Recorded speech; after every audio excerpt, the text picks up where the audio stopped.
E o Brasileirão deste fim de semana, lamentavelmente, foi marcado por brigas e invasões de torcidas ao campo. Vamos aos destaques. Na Série B, o jogo entre Vasco e Sport terminou em 1-1. Aos 48 do segundo tempo, quando Raniel fez o gol de empate do Vasco.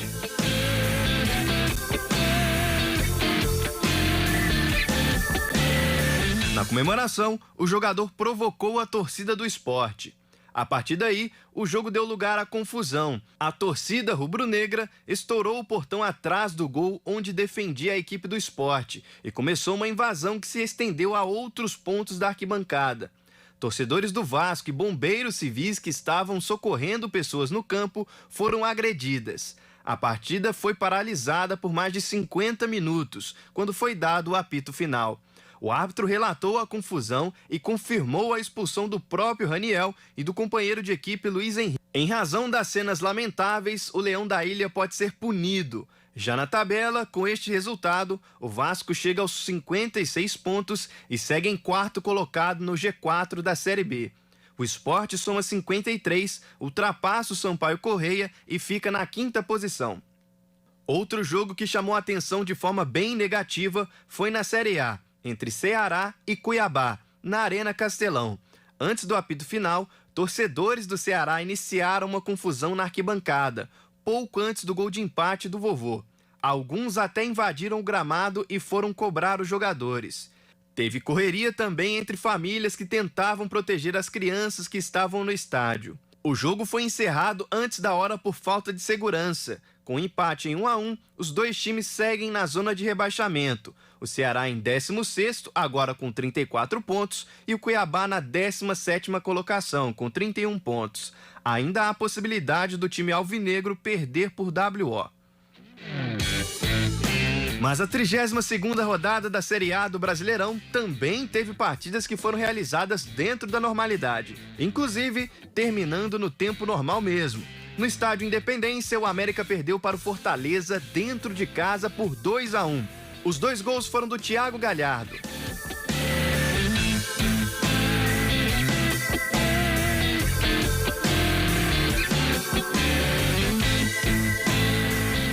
O Coelho descontou de pênaltis com Wellington Paulista. Com o resultado, o Leão do Pici sobe para 9º lugar, segura a invencibilidade de 6 jogos e se torna uma das melhores equipes do retorno do Brasileiro. Já o América permanece na 8ª colocação.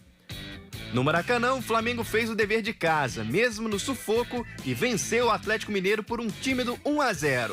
O gol dos rubro-negros foi marcado por Cebolinha, de cabeça.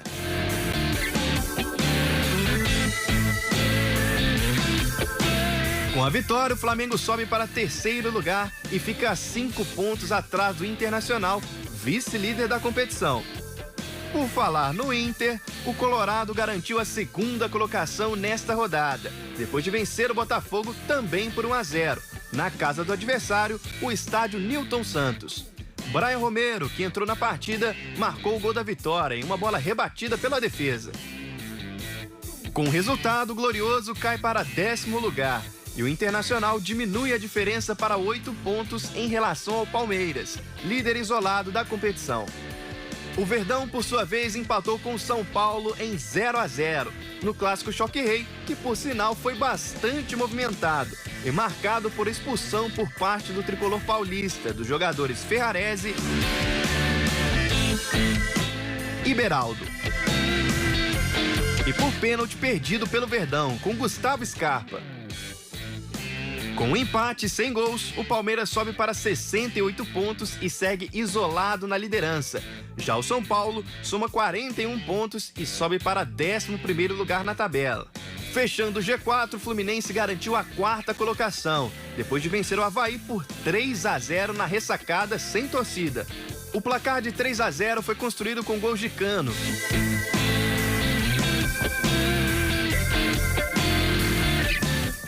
David Braz e Martinelli.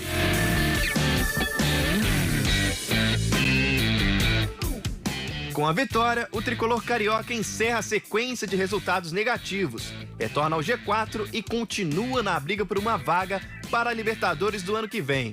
E o Avaí amarga a vice-lanterna do campeonato.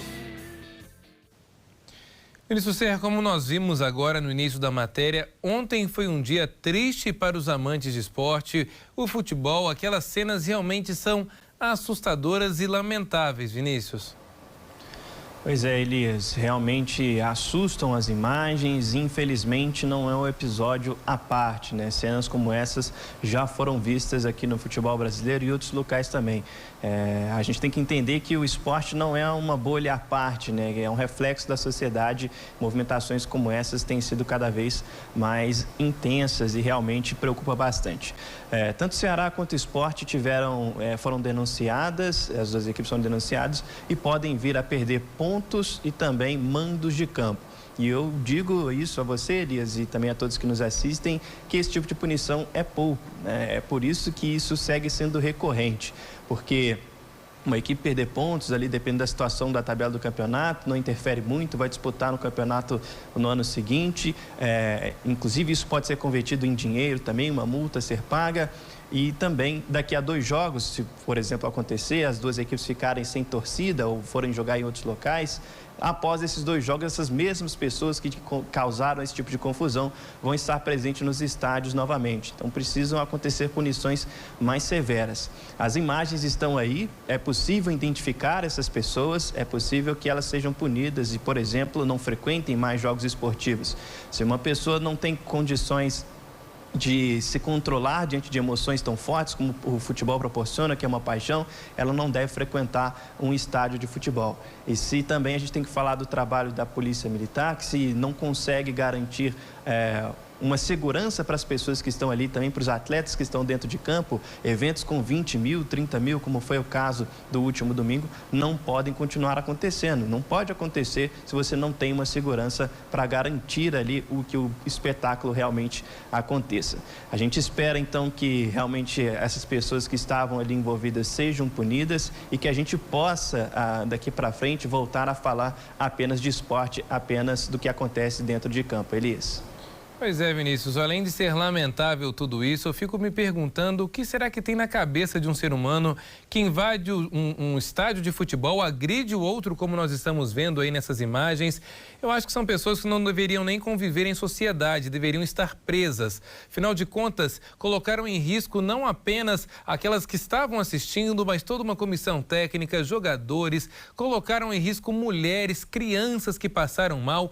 Essas imagens que vocês estão vendo aí são lamentáveis. E olha, acho difícil, Vinícius, a situação realmente ser resolvida. Afinal de contas, eu escutava alguns narradores falando sobre os jogos, como é que tinha sido aí o posicionamento, né, diante de um fato como este. Lamentaram, mas de um tom tão brando. E, infelizmente, merece sim o tom duro esse tipo de violência. Afinal de contas, poderia ter sido muito pior. Nós já mostramos aqui no Diversa em Rede, em outros países, como no México, por exemplo, como é que aconteceu aí uma invasão de torcidas em campo que deixaram, infelizmente, pessoas sem vida. Lamentável e, claro, a gente espera que sejam punidas e, se Deus quiser, nós vamos trazer isso aqui no Diversa em Rede. Vinícius, obrigado pelas informações. Uma ótima noite para você.